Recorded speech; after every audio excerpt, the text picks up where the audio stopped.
Welcome to Deeper with Darshana, where we skip the small talk and dive down into what's raw and real. Pleasure, shame, justice, power, healing, liberation. These essential aspects of our human experience are among my favorite topics to explore, and I'm inviting you to join me. I'm your host, Darshana Avila, somatic sex and trauma expert and creator of the Erotic Wholeness Method. It is my belief that we are erotic by nature, and our erotic nature encompasses so much more than you might realize.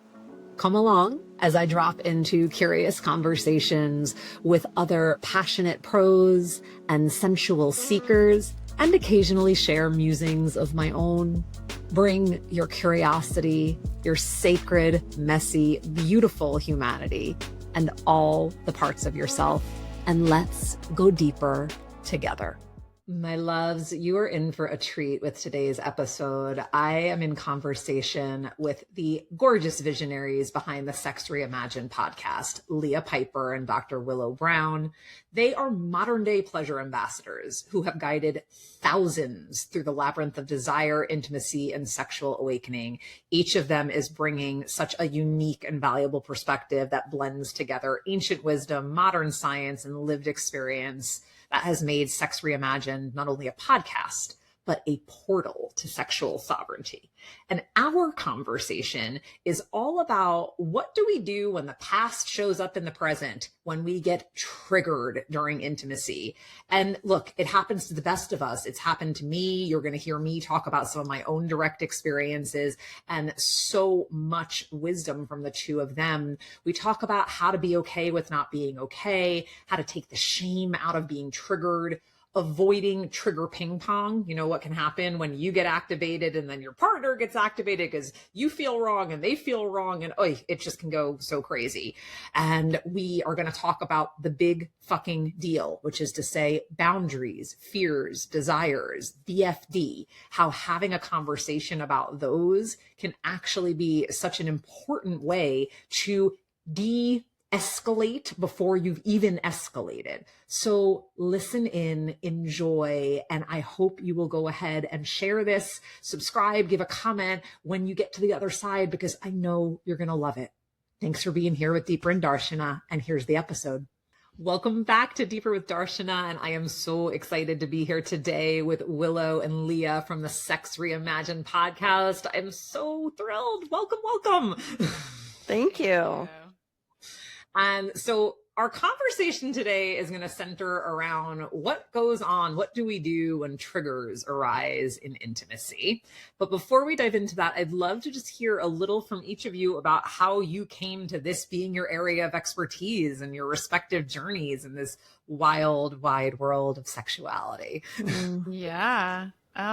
I'll kick us off. So I started doing sexuality work after studying Chinese medicine, after doing craniosacral and massage and doula work and pretty much every healing modality under the sun, Qigong yoga and Pilates and Qigong. You know, I'm a little bit of a walking wellness center these days. But the sexuality piece came in for me because I'd been through such a sort of traumatic experience when I was 19, which was a rape followed by a pregnancy. And so that was a big turning point for me in my life, where I was like, okay, healing. Yes. That's when I got on the healing path. And I just found that healing was actually super full of magic and wonder and awe. And I love those things. So I got into the healing arts. And then when I started doing like pelvic floor work with women and teaching them about Taoist sexology, I started to see so much like ahas open up in women's like bodies and their minds and their hearts. And they started to have these experiences of like, wow, this wisdom in medicine has always been inside of me. How come no one's ever taught me about it before? So that's been really cool to witness that. And then more recently, since I stepped into the bigger tantric path, you know, which has been about, I'd say 7, 8 something years like that, with Leah and her co-teacher, Charles Muir, for a long time, that's when I started to work with men more. And boy, did the boys need the help. And, you know, we all do. None of us have really learned how to be in right relationship with our own sexuality. And then we're swimming in a world of taboo around this topic.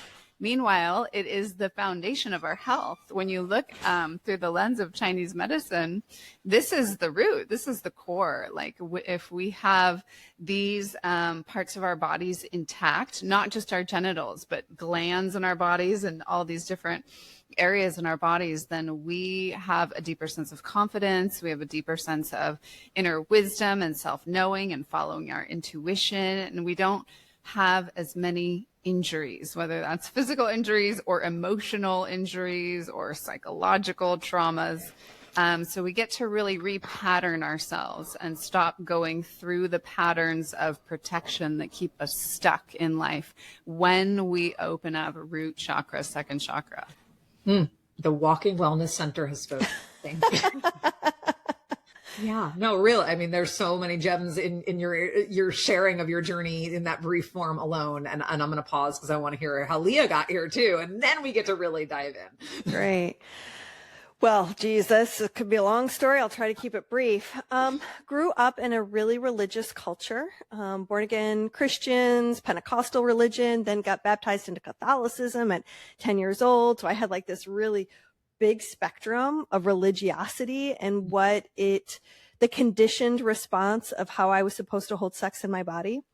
As you can imagine, there's a lot of shame, guilt, and fear. Couple that with childhood sexual abuse.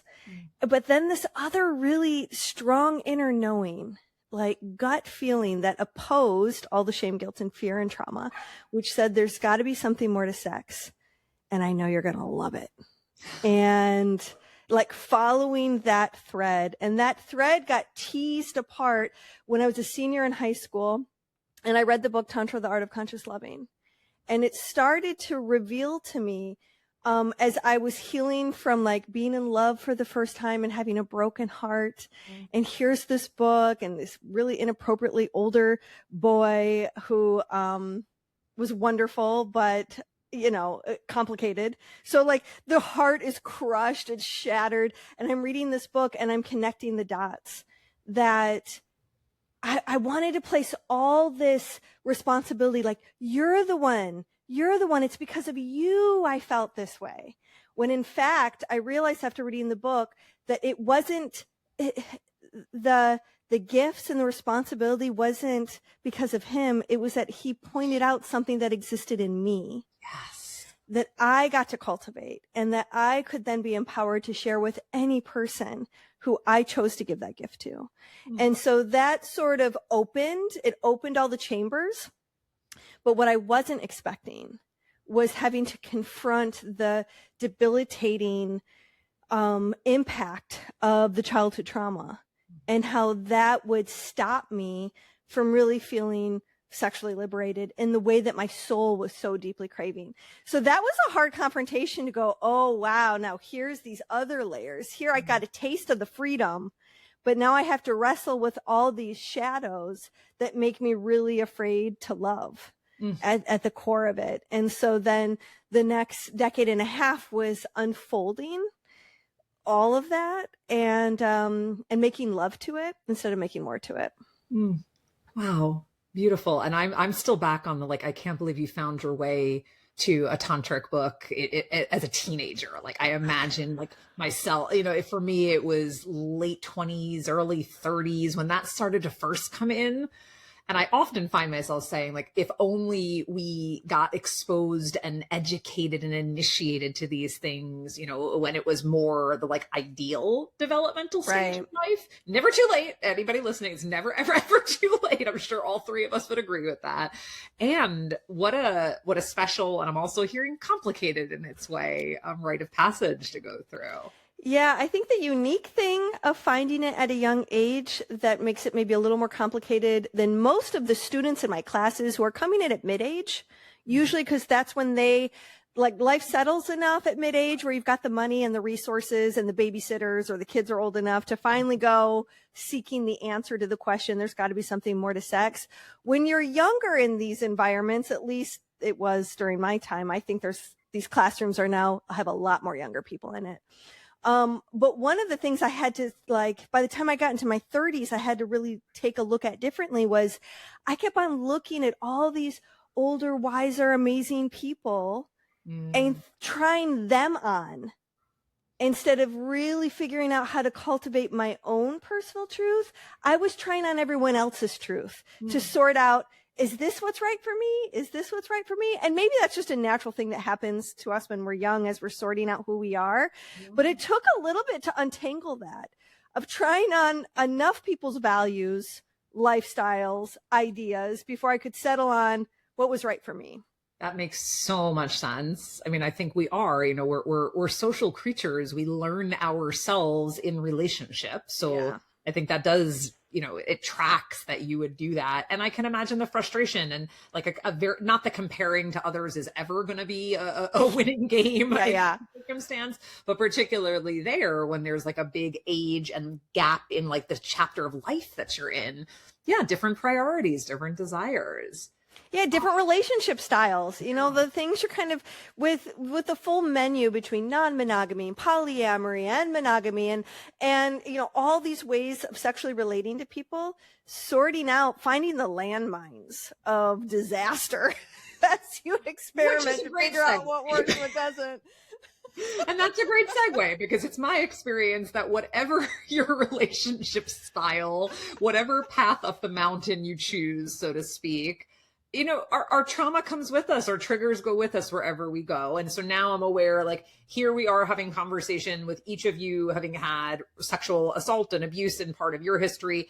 I did not have that, but what I had was a lot of developmental and relational trauma that showed up big time when I got married and started, found myself in like deeply invested, intimate relationships. And it has continued, this has been my work for such a long time. And it doesn't ever mean I'm not done getting triggered. I'm better at handling it, And so this is what we get to talk about today.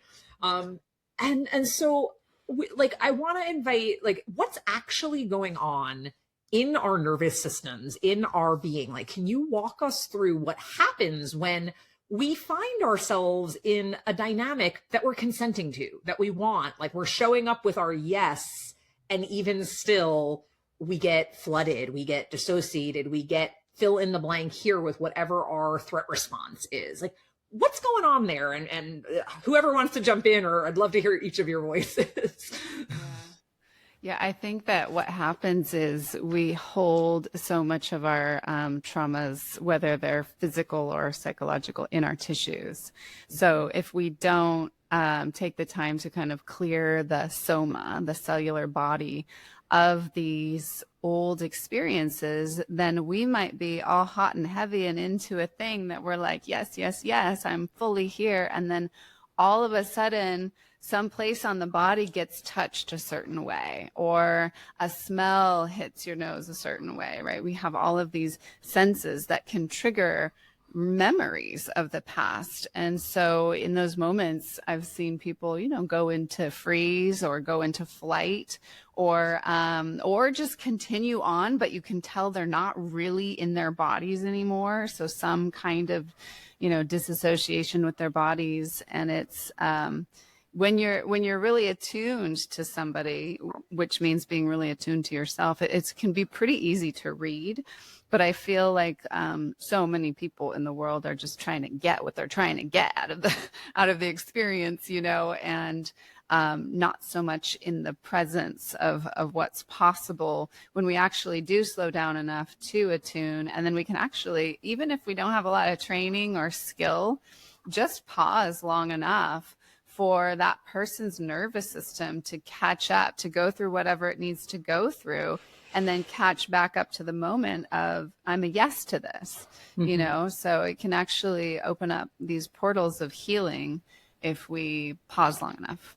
Pause. Yeah. So attunement and pausing, two really important things that we know count for think, pretty much everything in the creation of genuinely safe, satisfying intimacy. But what happens when someone isn't attuned to themselves? To your point, it's like it's hard to attune to another. And I think a lot of folks, even with the best of intentions, find themselves in moments where it's like, oh, I'm not actually tracking myself, never mind able to track you. And so as you're working with folks or in your own experiences, how have you navigated that?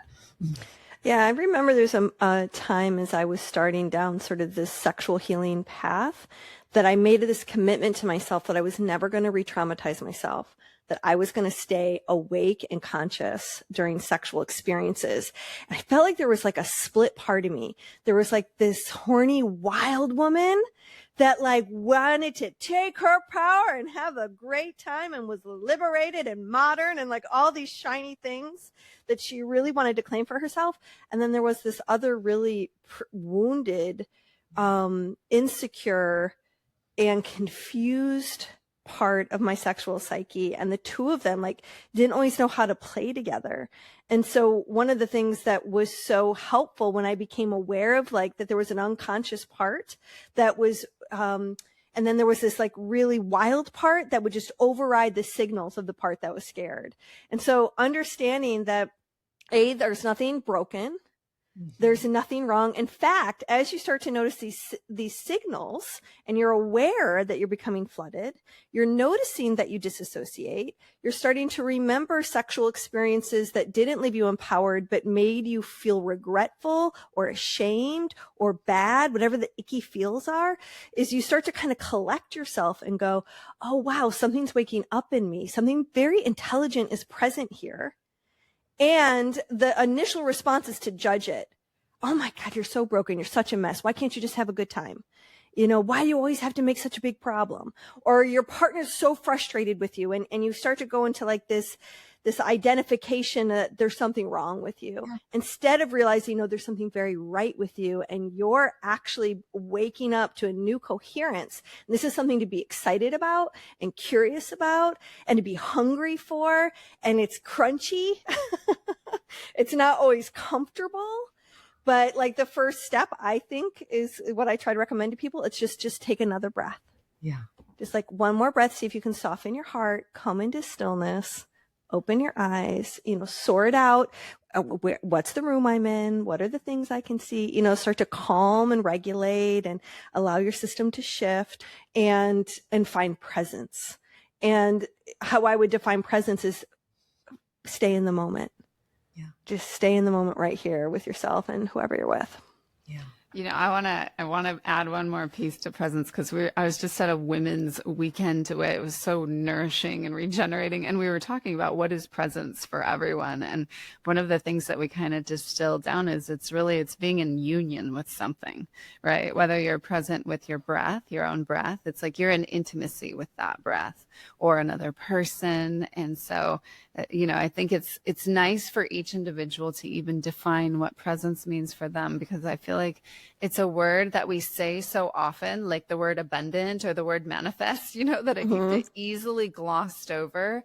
So it was so nice for everyone to kind of go around and define what presence really means for them. And, I would just encourage all the listeners to really take some time and journal with that, find your own. It's a great inquiry because, to your point, we work in and move in circles where there's a lot of jargon. Like, let's just call it what it is. There's a lot of words that get used. And I put Tantra very high on that list as someone who also has a background in it. I'm like, are we even speaking about the same things when we say these words? And so I think it's really valuable to do that self-inquiry. And also it's a valuable thing to then bring into relationships. Like, are we speaking about the same thing? I often find myself coaching clients on this exact idea when it comes to how we talk about touch, right? Because your vocabulary we might say the same word, but it means something different to us, and no one's wrong, but it's up a dynamic where we keep missing each other when what we actually want is that union. And Willow, or sorry, Leah, it was you. I'm like, who said this? You used one of my favorite words, which is coherence. Mm-hmm. I love that word. It is so sexy and delicious. I think it might be my word of 2026. Okay. I love that. Would you describe it? Because that might be a word that people are like, what exactly does that mean? Yeah. And, you know, I can only just speak using my language, talk about language. And I love the psycholinguistics of language and sorting out, you know, how these things all land. Coherence to me is like landing in a space where you're connected with self, capital S. You feel your alignment, like alignment, you not just feel it in your breath and in your body, but you feel it in the room. There's a coherent feel to alignment. You're more resourced to be able to connect to your truth and to really have agency. And then from there, really be able to collaborate. Because if you're in a space with more than one person and you feel the coherent field, so are they. We're in now a coherent field where our potential to be in attunement accelerates to the ninth degree when we're in a coherent field, because everyone's on the same thread. Yeah. We have enough awareness that we're able to track what's happening in the space, what's happening in my partner, what's happening inside myself. And we have enough space inside of that coherent field where we can slow things up, or we can find a new beat and a new tempo and a new rhythm to dance with each other and make some really amazing music, or we can just come into stillness. Like, so much is available to us when we're all vibrating in a coherent field. Yeah. So really, it's the anecdote to the scenario, you know, that we were talking about before, where it's like when we're not coherent, when we're not attuned to self, and we might miss the signals that someone is in distress, someone's dysregulated. And it's just so valuable to define this, I believe, like to hear what coherence can be. It's aspirational, right? Yeah, right. This is something that we can aspire to within ourselves, and then to co-create with whoever we're sharing intimacy with. And I mean, anywhere in life that you're in relationship, right? Like, this is, you know, so I find this, and I imagine, I don't know if you agree, don't agree, but it's like everything that I talk about that has to do with sex and intimacy, it's also like, and the rest of your life. Like, and right.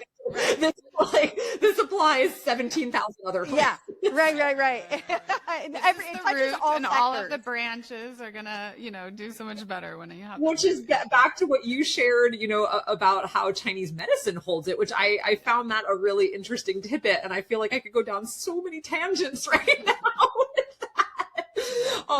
But I am going to bring us back to this, you know, to what can happen when triggers arise in intimacy, when a past trauma, and that word's another one, like maybe it is a known trauma, and maybe it isn't. You know, I'm recalling an experience I had some years back with a lover who part of what was going on is that we were playing with power dynamics, and so I was in a more surrendered and submissive role, but there was just like this particular way that he touched my pussy one time.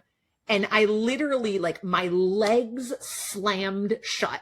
My whole, I could not have gotten a word out of my mouth as quickly as my body reacted. Like, something in me was just like, no, like, this is a no.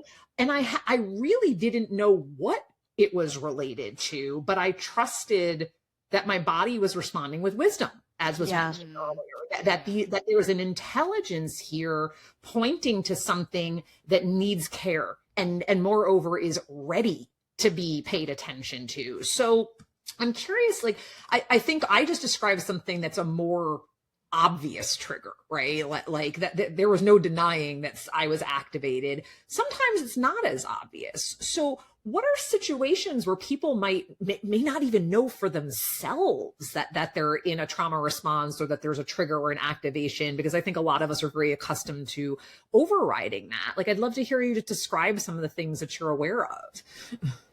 Leah, go ahead. Yeah, well, I mean, one of the most obvious ones is dissociation, but it's not so obvious when you're not used to tracking what's happening inside yourself or happening in somebody else. Like, what are the signs of dissociation? You know, I can remember during like my memories of being sexually abused is I would find a window to look out of, and I would go into a tree. And then I'd come back, when I'd get this clicking sound, because I'd have an orgasm. I'd get a clicking sound in my clitoris that would prevent me from enjoying the orgasm. So it was like a major, like a shame hit would happen right at the peak of the climax. So click, click, click. And that was the get out of there, go hide. It was the run. It was the flee. And so I have like these different, I had to kind of sit with, well, what does happen to me when I'm not there? Where do I go? And so as you start to kind of travel down these paths to go, well, I really want to find out what's going on with me. You start to hear other people's story, and that'll be like, yeah, that's interesting. I didn't really get the clicking thing until much later. I could track the disassociation. And then it wasn't until later that I realized, after the sexual abuse period had ended, as I was coming of age as a teenager and I was sexually experimenting, and I'd start to have a climax, my clitoris would do that click, click, click, and it was danger, danger, danger, run.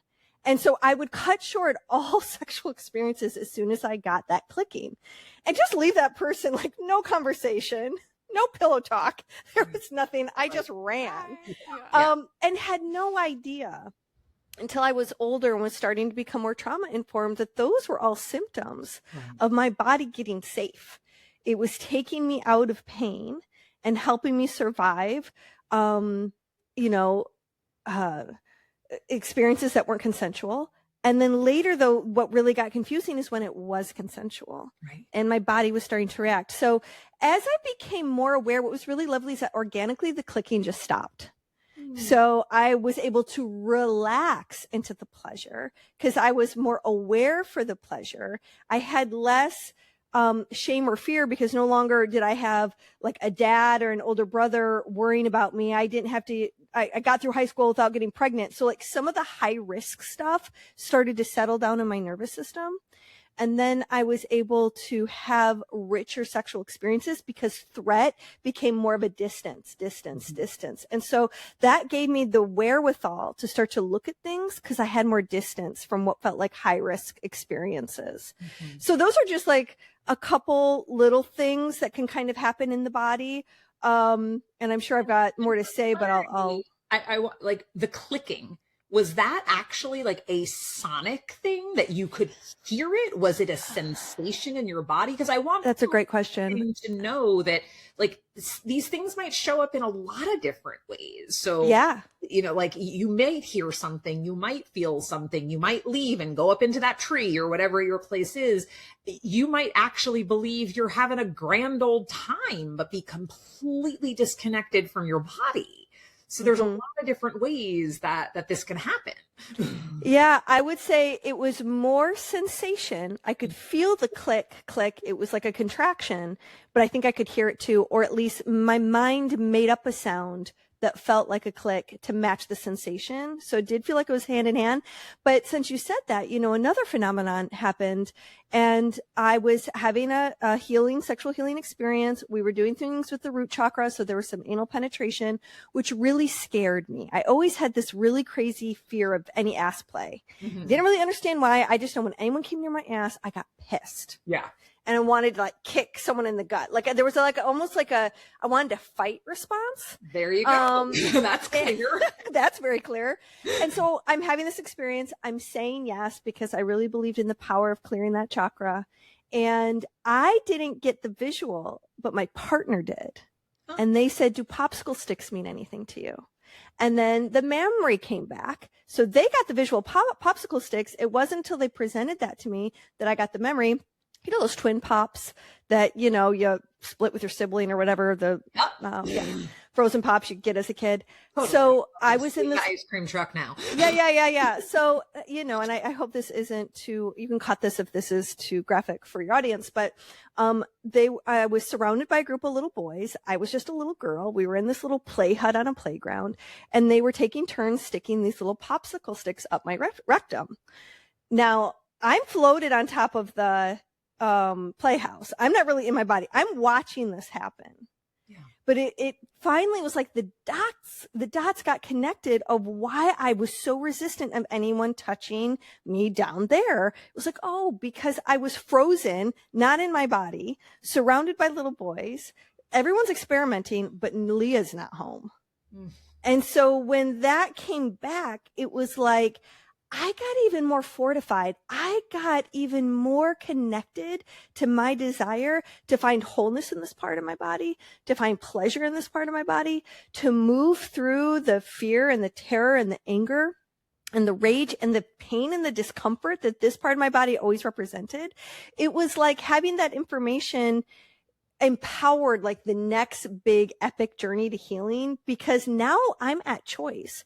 I have a whole new level of consent available to me by saying yes to being penetrated there, but going really slow, breathing through the discomfort, having eyes open, like doing it super consciously. And it took a long time for that to turn into a pleasure palace. But I was determined that I was going to have what other people had out there, which was a happy ass. But had I not given myself the gift of like moving towards that with trusted people, like I would still be very guarded in this part of my body and have sort of a pretty intense, vicious no. Now I have let's explore, let's play. I'll let you know if it's too much. Mm-hmm. Wow, what a beautiful story of reclamation. Yeah. And the power of, and I mean, we clearly all know this through our work, and you know this through your lived experience. Same here. It's like something that happened to us non-consensually, something that lives in us as a violation. When we get to the point where we have capacity in our nervous systems, or we have people we trust, whether that is a lover, an exploration partner, a practitioner who can take us into those, well, I don't even want to say take us, who we choose to take with us. and you know, like into that terrain and like create a different context for a similar experience that then gets to become a wildly different experience. Like that's where the healing happens. So thank you for being willing to share that.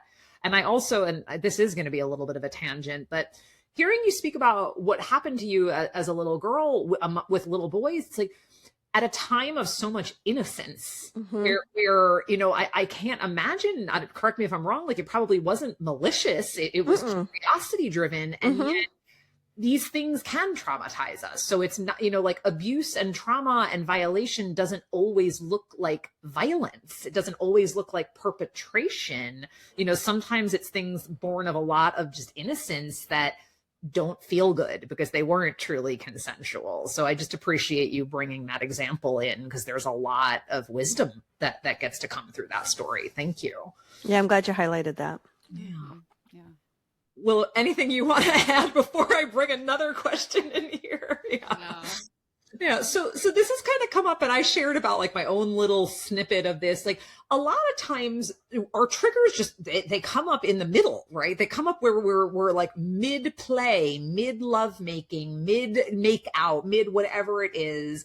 And so, you know, there is the pause and recalibrate and be with, and so what is actually going on? If you were to be teaching someone the skills of what to do in a moment like that, what would that pause as a portal that you named earlier, Willow, or like look like? How can someone advocate for themselves in that moment if they have that capacity, or how can we become a supportive advocate and partner to those we're with if they get triggered in the midst of intimacy? Because I think I certainly, if I was listening to this, I'd want to know some practical skills. Yeah. Well, I think definitely it's important to talk about sex with your partner before you get into the throes of it. So if you know that you have childhood sexual trauma, or if you suspect, if you know that you have a tight ass, or if you know that you want to open up a certain part of your body, but you suspect you might go into a triggered state, then have the conversation before you guys get into, your nest. And I think it's also great. That's one of the things that Tantra teaches that I love so much, is to really set the whole experience up as a ritual, as a ceremony, so that you get the opportunity to set intentions. Like, then it's really about, you know, for the person who wants to maybe explore ass play or opening up to new levels of vaginal orgasms, or, you know, a cock owner who wants to, you know, experience penetration in their own ass, whatever it is, whoever wants to kind of explore and experience something new and different, they get to become the receiver of that session, and the other person gets to become the space holder or the giver. And then you're both going into the whole experience with a lot more information, rather than let's just start making out, then taking our clothes off and then see what happens. You know, it's more set up and everything is on the table. And what Source Tantra, where Leah has been teaching with Charles Muir for a couple decades now, what they always teach when you're setting up this ritual is start with an intention. What do you want to get out of this experience and this Tantra or intimacy date? And then talk about your boundaries. Talk about your fears, talk about your desires. So BFDs, boundaries, fears, desires. What's the big fucking deal? BFD, let's talk about it. Let's get it all out on the table. Let's just have a conversation. That way everyone's verbally and intellectually on the same page. And then once you get into the throes of it, like, you know, you might decide, the person who's more in the receiving position might say something like, gosh, I'm afraid I won't be able to find my words if I do need to pause, you know, because I kind of go out and I can't find words when I'm in a triggered state. Or they might be like, oh yeah, this is going to be my safety word. So, you know, you kind of set something up in the beginning of like, I'm going to tap out. I'm going to use the word pause. I'm going to just grab your wrist, and then you're going to know to kind of hold and just pause in that moment.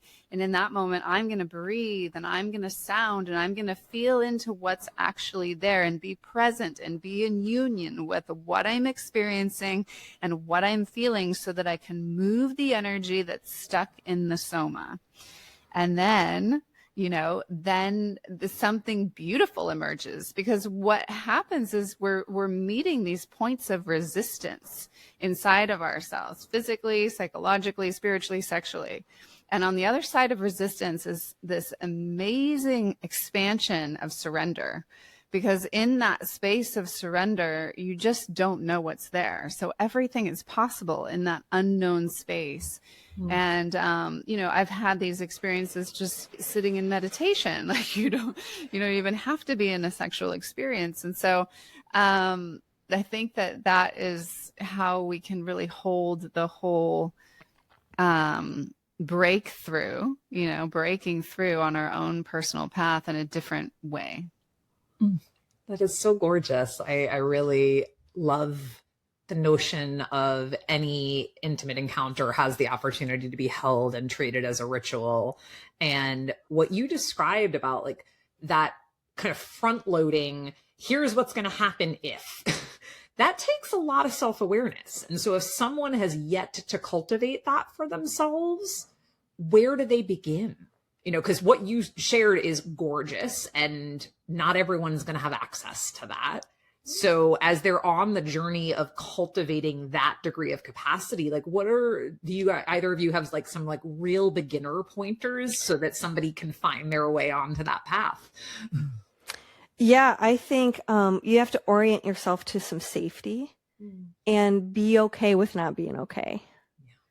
You know, just like, it's okay that it's not okay right now. It's okay to be afraid. It's okay to be thrown a curveball. It's okay to be scared. It's okay to be angry.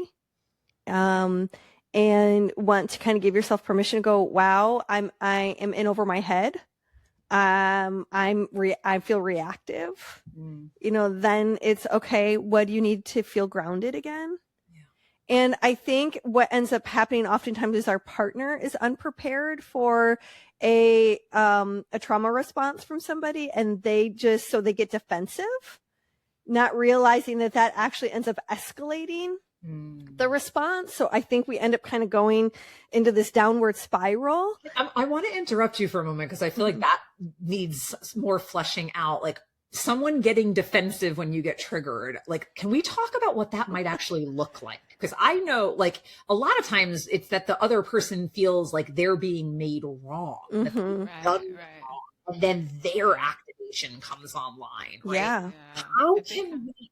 Yeah, go ahead. It becomes a real like shame downward spiral a lot of times, because everyone's feeling wrong, like not just that they're doing something wrong, but they are innately wrong. So then it's just a trigger ping pong game, and it's just, you know, who's going to so stop painful the match at some point, you know?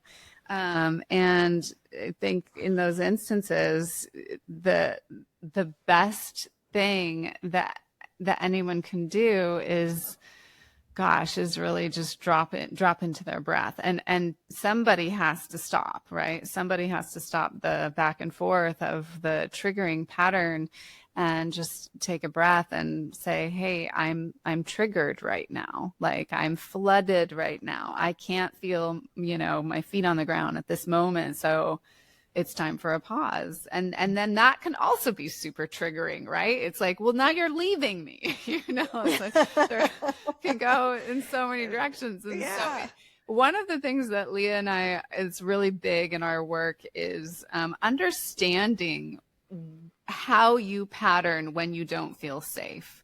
You know, like we all do different things when we don't feel safe. I flee. I'm like, see ya, I'm not safe, I'm out of here. You know, other people fight. You know, Leah, she loves to be like, well, let's make it okay for all of us. Let's make it okay for everyone. We got three different styles right here in this conversation. I go on the attack. You want to leave. I'll Leah the peacemaker. Totally. And so understanding like your own safety strategy, like I'm not safe, here's what I'm going to default to. Understanding how to, when yours is happening, and then how to be with yourself when it is happening, how to get yourself out of it when it is happening. And then also understanding your partners, right? This is a huge part of being able to communicate, especially around sexuality, because what's more triggering than like sex and finances, like the root chakra and second chakra shit, you know? And put them all together. Yeah. And so really understanding how to be with your partner when they're in that state. It's we ran a couple podcasts on this, and there's a whole book on it. There's a whole study on it. It comes from Wilhelm Reich, and it's just a really, really important study. In fact, it's probably one of my most #1 recommended books. I always tell people, if you're in a relationship of any kind with anyone, you should put this at the top of your book list, because it will change. And the book is called? The book is called The 5 Personality Patterns. Okay. It's by Stephen Kessler.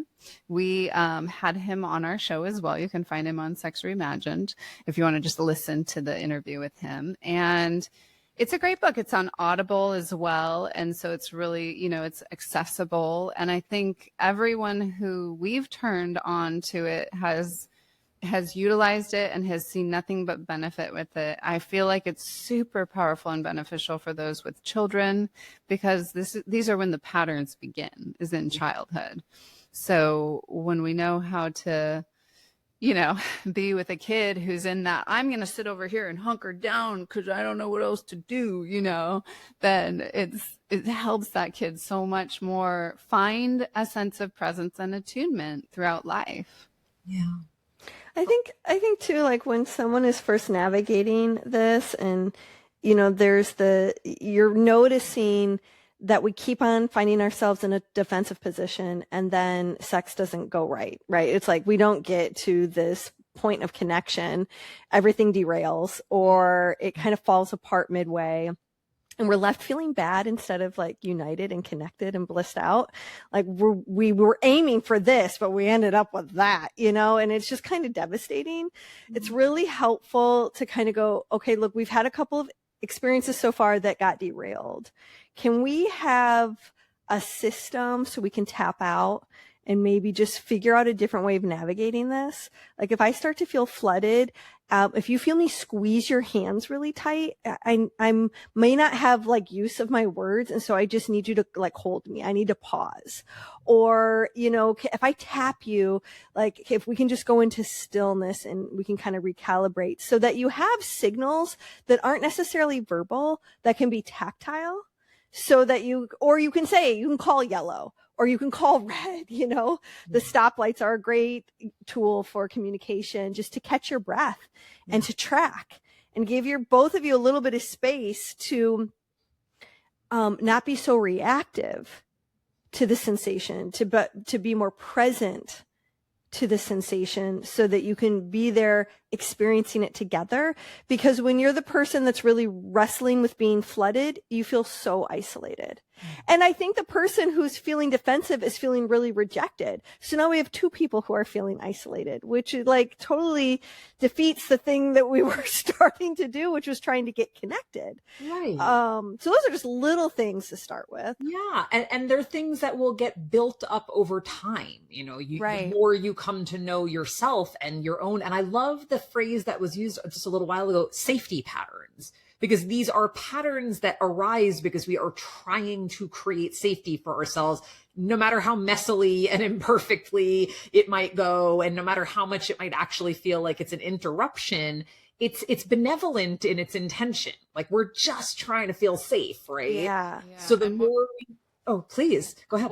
One more thing I just want to add to that these teachings are really big on is like, you are not your pattern. You are not your safety strategy.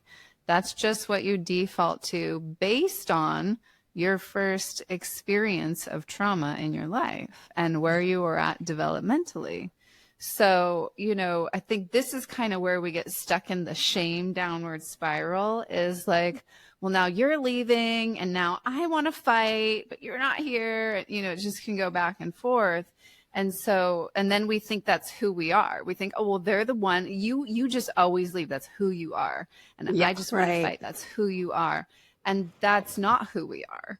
And what, you know, Leah has said something so brilliant, which I quote all the time, is like, we fall in love with each other's essence, but we get into relationship with each other's patterns, which is why it's so useful to understand and go a little bit deeper with yourself and understand how you keep yourself safe. Yeah, really being able to tease those apart and not be so identified with the patterning. I mean, it's what a show of grace to ourselves, to whoever we're relating with. And not an easy thing. You know, it takes work, but I had a teacher once. It is. I had a teacher once, and I love this phrase. She goes, what if no one's misbehaving? Yeah. What if they have a good reason for reacting the way they're reacting? Yeah. You know, it's like we're all innocent. If we can just remember that we're all innocent, no one's misbehaving. We're just responding to a sensation. And everything we've gone through is leading up to this point, to this moment. And it's just a conditioned response. It's not your essence, you know? Yeah. So if we can just like zoom out and give people, like you said, the grace. Right. You know?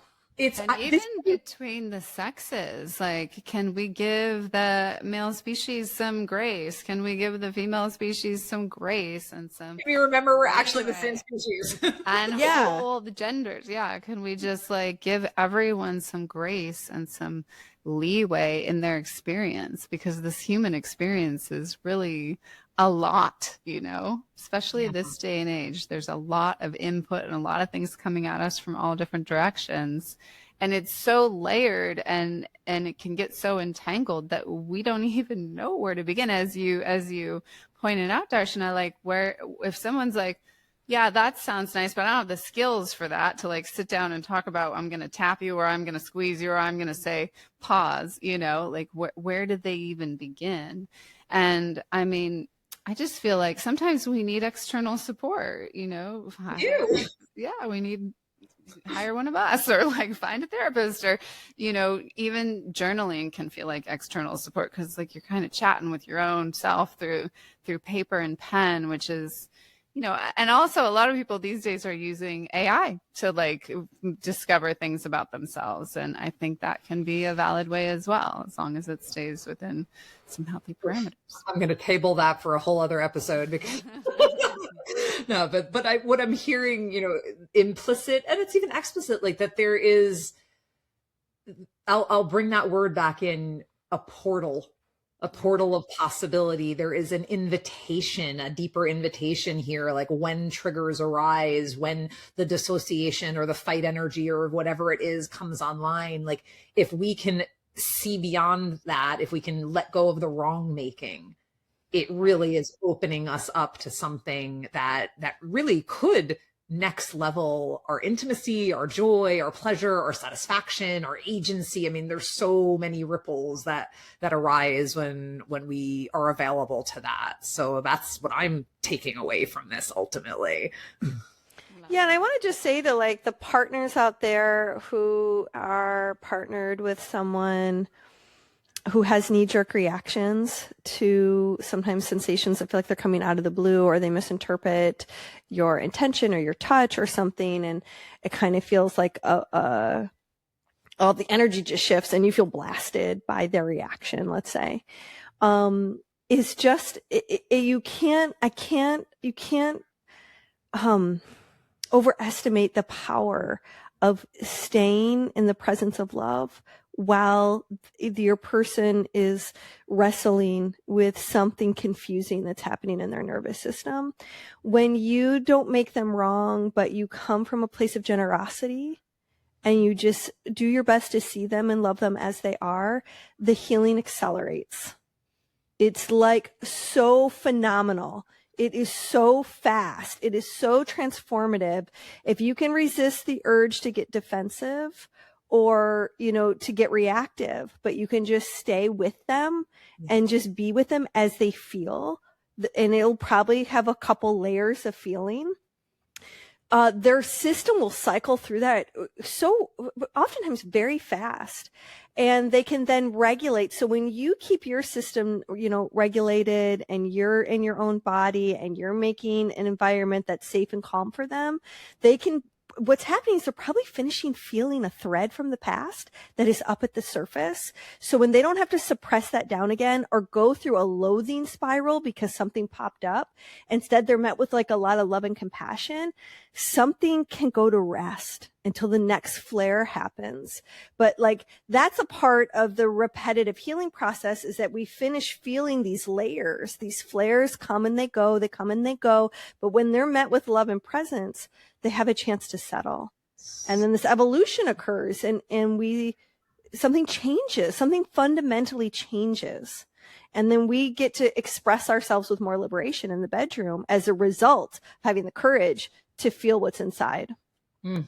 So true. And it's so evocative of an experience that I literally just had a few days ago, not in a sexual context, but in a deeply intimate relationship where I got triggered, and you've already told you, I go on the fight safety. So like, I was like, you need to hear all the reasons why I'm upset right now. And she did, like she heard me and she looked at me with love and was like, okay, I get it. Like you're hurting right now. Yeah. You need something. I don't know if I can give it to you or not, but I get that you need it, and you need to be like, and all of that fight energy just like literally like isn't that amazing? It's so beautiful. Like, all the spiky defensiveness turned to mush. Oh. Literally. Like, I mean, this is We love I know we love that, right?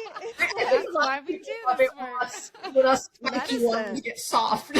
Yeah. But that's what is needed. And again, it takes a lot to be able to stay in your own center and to be able to stay in love when somebody close to you is not in that energy, is in a different frequency. Like that is a practice. It's a skill. Yeah, it does. It is. Anyone listening, like we don't just, most of us don't come out of the womb with that one. And no, we all practice and learn. Yeah. Exactly. Yeah. And sometimes we're resourced for it. And sometimes you're not. I mean, I've been the great privilege of having lots of opportunities to practice that. And sometimes I hit it out of the park, and other times I'm a disaster and I don't hold it well. And I fall into the trap of getting defensive and doing all the things. I mean, it's not about perfection. Otherwise we'd all be in trouble. I'm hearing that maybe you're human. Is that what I'm hearing? Imagine that. Yeah. Which is then another reminder to let the receiver know, you know, generosity, let's make it a two-way street, you know? Yes. Yes. Yes. Oh my goodness. Wow. So many gems. I am deeply, deeply grateful for this conversation. You both are such fonts of wisdom. Is there anything else, any last little, this one little deeper drop that we haven't talked about, or do you feel complete with what's been shared here? I think just like know that when your triggers come up, they are a sign of awakening. And do your very best to not judge yourself so harshly. If I could wave a wand and help anyone not take themselves to the like pits of loathing that I know that I have suffered time and time again as I've explored these triggers myself, like there's such a place in that that's that needs to be met with curiosity. And so one of the things I love to say is that curiosity will suffocate judgment. So when you notice that you're being critical with yourself or really critical with your partner, get really curious. And that first line is like, you know, take a breath and go, it's kind of amazing that I just thought that, or I just feel that, or wow, isn't it interesting that this plays out over and over again? I really want to know more about that. And that curiosity can really switch the dial. It'll change the conversation. It'll shift the reaction. So if you can kind of create a bookmark in your mind that you can go throughout your day, and whenever you notice a judgment arise, get that, you know, I love that. So you have a switch. Saturate it. I wonder. Yeah, isn't that interesting? I want to say fuck you again. That's fascinating. I love it. I know. I usually tack on a like, oh, isn't that cute? Yeah. There that goes. Isn't that adorable? I like that. Oh, look at me. Totally. And I think being able to bring a little levity in and not hold it so tightly is big medicine. Big Huge. medicine. Yeah. Thank you. Gotta give ourselves some grace. Indeed. Yeah. And you have been so graceful. Thank you both. So undoubtedly folks are listening and they're like, how do I get more of these two? And certainly there is the Sex Reimagined podcast, which we all met because I got to be in a conversation with you on your podcast, and here we are, and folks go listen. They're just phenomenal. What are some other things that are going on in your world that folks might want to know about, and how they can learn more from you and get involved? Well, first and foremost, we want them to go to sexreimagined.com and download a free training on tantric kissing. Because we have the secret on how to be your partner's best kisser they've ever had. And we give this training away for free. Just if you go right to the website, in fact, while Willow mentions our summit coming up, I will give you the right URL for the and we will absolutely have that in the show notes for y'all. Yeah. Coming up, we have a summit where we are going to be interviewing 12 experts. I think 12. Actually, we've got 16. 16 experts. All live interviews for 2 days straight. And it's just going to be, we've done this before and it's just so fun. We've run summits in all different ways, but running them live like this and hearing all the different speakers and what they have to offer, there's so much wisdom that gets downloaded in a short period of time that really transforms people's lives. So you can also find that on our website, and that, do we have a URL for both of those? Yeah, it's sexreimagined.com/power of pleasure. There you go. And the give me one moment. It's almost here. Here we go. Free tantric kissing. It's sexreimagined.com free-tantric-kissing-training. And I'll make sure that you have that link. I'll email that to you so you can add it to the show notes. Awesome. Thank you so much, my dears. Truly a pleasure to be back in conversation with you. I hope folks will tune into the summit that's happening in February. Let's see, February 11th and 12th, right? That's right. Era. And until our next conversation, and to all of you listening, If you loved what you heard, please go ahead, subscribe, like it, share it, do all this, because we want more people to get to go deeper into these very same topics so that we have a more pleasure-filled world all around. Thank you for Thank you. Congratulations on the show. Yay. Yay.